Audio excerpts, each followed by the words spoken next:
जीवन में उतार चढ़ाव तो चलता ही रहता है।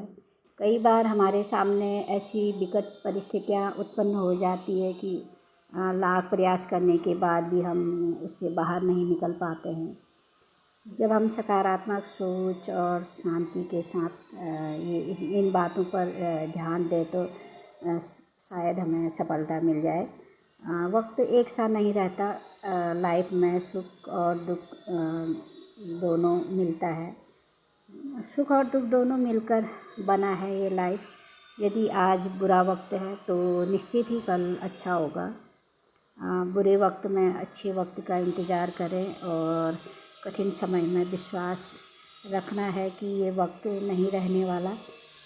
यदि किसी दिन लगे कि आज बुरा दिन है, कुछ भी अच्छा नहीं हो रहा, सब कुछ मेरे विरुद्ध चल रहा है, तो आपको लगने लगता है कि मेरी ही किस्मत ख़राब है, तो सबसे पहले ऐसा सोचना बंद करना चाहिए। जीवन में उतार चढ़ाव तो चलता ही रहता है।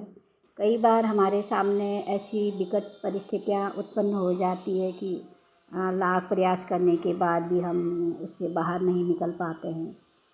जब हम सकारात्मक सोच और शांति के साथ इन बातों पर ध्यान दें तो शायद हमें सफलता मिल जाए। वक्त एक सा नहीं रहता।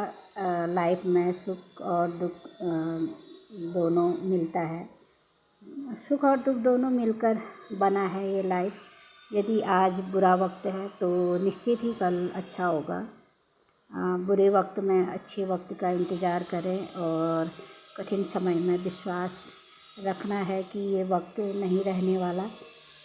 यदि किसी दिन लगे कि आज बुरा दिन है, कुछ भी अच्छा नहीं हो रहा, सब कुछ मेरे विरुद्ध चल रहा है, तो आपको लगने लगता है कि मेरी ही किस्मत ख़राब है, तो सबसे पहले ऐसा सोचना बंद करना चाहिए।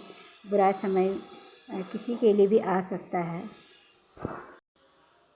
जब भी बुरा समय आता है, मन में बुरे बुरे विचार चलने शुरू हो जाते हैं, मन विचलित होने लगता है, तो ऐसे मैं तो ध्यान करती हूँ और ध्यान करना भी चाहिए। इस टाइम पे मन शांत होता है इससे और बुरा समय सरलता से कट जाता है।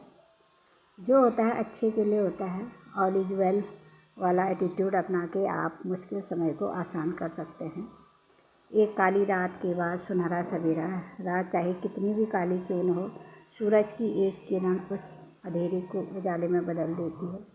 आपका कठिन समय चाहे कितना भी गहरा हो, एक किरण ऐसी आती है जब आपका सारा दुख दूर हो जाता है।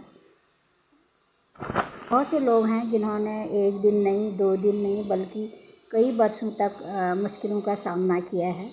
इस बात को याद रखें कि यह ज़िंदगी है, सुख दुख तो आते रहेंगे। आपका कठिन समय, आपकी असफलता और मुश्किलें आपके सबसे बड़े गुरु हैं, जो एक सीख देकर जाती है। उस कठिन समय में सीखने की कोशिश करते हैं। मैं परेशान पाँव की वजह से हूँ। मेरी परेशानी का कारण मेरा घुटने में दर्द है। जो मैं अल्मोड़ा गई तो बहुत वहाँ थोड़ा चलना भी पड़ा, ऊपर नीचे चलना है, सीढ़ी है और ऊपर गाड़ी में आने के लिए भी सीढ़ियाँ चढ़नी पड़ती है काफ़ी। तो इस वजह से ना मेरा पाँव में ना स्वेलिंग आ गया था और पाँव बहुत मोटा हो गया था। तो यहाँ पे आके तो अभी तो यहाँ अच्छा हो रहा है। हल्द्वानी में आई हूँ तो यहाँ पे गर्म हुआ, तो इस वजह से है पता नहीं क्या कि मेरा पाँव अब बिल्कुल सही है।